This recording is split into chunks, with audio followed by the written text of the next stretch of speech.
के शरम न है। देखो ये जी बूढ़ा चप्पल अपन खोल देले बड़ा कनको ना बुझाला बूढ़ा के। सुन तड़ हो तन 200 रुपया तन ना कहाँ गई रानी जी? तन 200 रुपया ता ना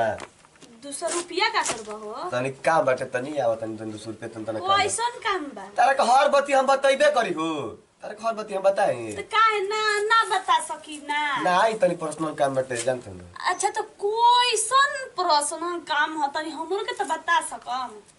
अरे जितना 200 रुपया तार ना मांगनी होता तू बेचे हमरा के मार दे बुझ की। ये राम छी छी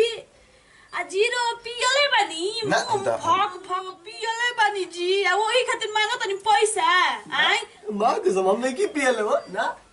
नइखी पियले हे तना भग भग महकता कहत नइखी पियले ना हम नहीं की पियले ना मिली सही मां 200 रुपया ना दे पापा कसम खा कहते हम कहां से दी रहला 200 रुपया तो बाबूजी के देनी बाजार करे के ना तार पास होई दा 200 रुपया नइखे जी हम देख के आवत नहीं होई त दे मन ना होई त ना दे देखी तो ही दादा एम धइले नहीं 200 रुपया देखली आ नई के बाबूजी के देनी 200 रुपया वे रहे देखी नई के ना रोए के विश्वास ना होला त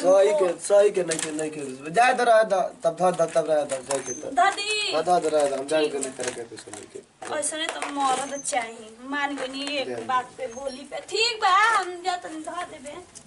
काम मर सारा काम हो जाते जतनी काम धाना करे मैं काम धाना कहो के ओरिया दे जा तू काम दाम देखो पैसा कही पैसा बा न ऊ से मजाक करत रहे जा जा तू काम दाम देखो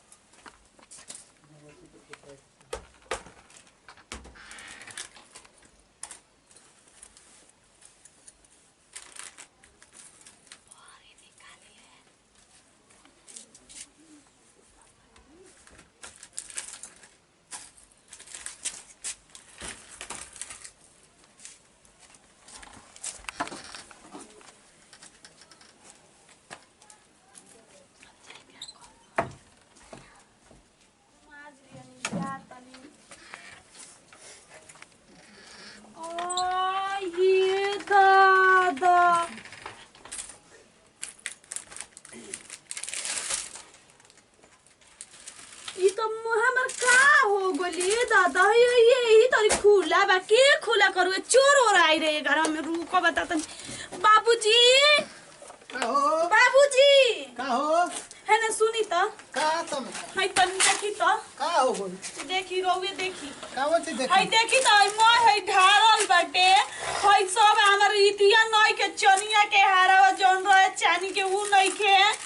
अब तो हम मंगल सूत्र चढ़ाव दे रे ओ तो वो है नु खोजता नहीं के का हो बोल चोरी हो बोल हो अब रोवे न जाना रोवे दो आदमी घर में बा हम रोवे के लगाई मैं रोवे लेगुल बानी हम देवर है तोर घुसता घर में हां देवर के बात नहीं के बाबूजी हमरा के की नहीं सब मत ना चोरी हो हमर मां चोरी हो गइल कहां धर रहलू हमर गाना हां मां माई देल रहे पेने के बताओ ए का पे ना मामू रो पता लगाओ तने रो पता लगाओ तने रो मत ठीक न हो जाई बाबूजी जल्दी पता कहां लगा को करबू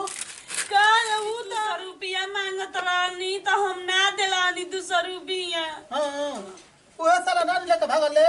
ई का कहतनी बाबूजी ऊ ऐसे काम ना करो मेहरानू के गहना चोराई म अरे उसरवा पियो कर रे मोय गांव हाला कइले बड़ा सका दो ई सोई कहतनी बाबूजी आई रहलन तुमकर मुंह महकत रहे पता ना आवस नती उनका के बताओ तनी नती उ तू नहीं रो आवस रुक दो बताओ तनी कि ना हमर मोय गाना गुड़िया पेची दिहलन आवस बताओ तुमकर मोय पिया करी निकालम आओ नती उ ये मेरे त कचहड़ के मारम तार मोय पियल निकल जाई चावल खराब असरा धरा के यार में भइले दारू तोहरे चलते दारू तोहरे अरे सारे अरे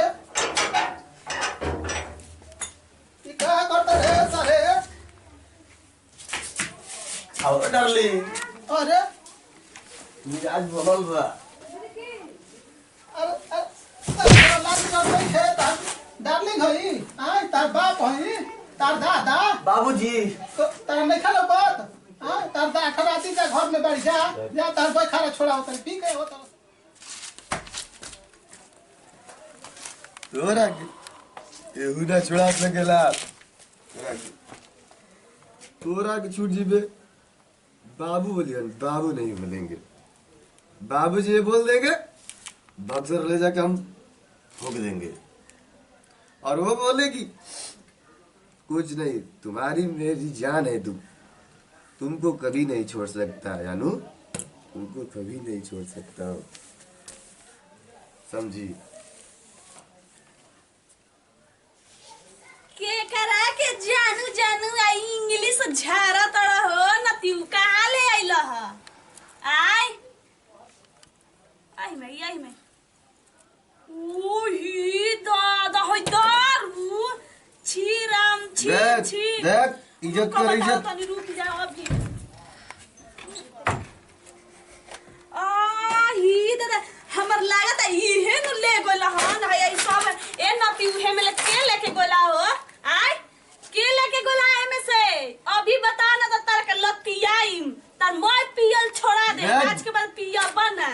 ढेर इंग्लिश मत पढ़ हमरा आगे हां इंग्लिश नहीं पिया पिया छोड़ावा तनी इसको हटाओ इसको हटाओ हमको बस इससे मतलब चाहिए इस फीस आज निकाल दे तनी पिया तड़ा हो न तू पिया तड़ा हाय का हाय तार माई जा अब नहीं पिएंगे ओ यही त मुंह अब पिया हाय ई चिको एक लाज लागल हा त मेहरानू के मंगल सूत्र बेच के या पिया तनी आय तारा के गुदरी काट दे मारी रोवे सहकाई रात बेटा हरे हम ना मर जाई हमरा भी पता है वहने और भी लगा ढोलत ना मैं कमाई भी लगा बाबूजी काम करो इसको समझाइए ना समझाइए अब समझाई उठा के डंटा बा हुर्द मुहावा में लो अब नहीं पिएंगे तेरा कब बहुत दफ्तारी को मारी ना मारी सारे करो आपके तुम्हारे सामने हमने को फेंक नहीं अब नहीं पिएंगे नहीं हम नहीं पढ़े तो अब नहीं पिएंगे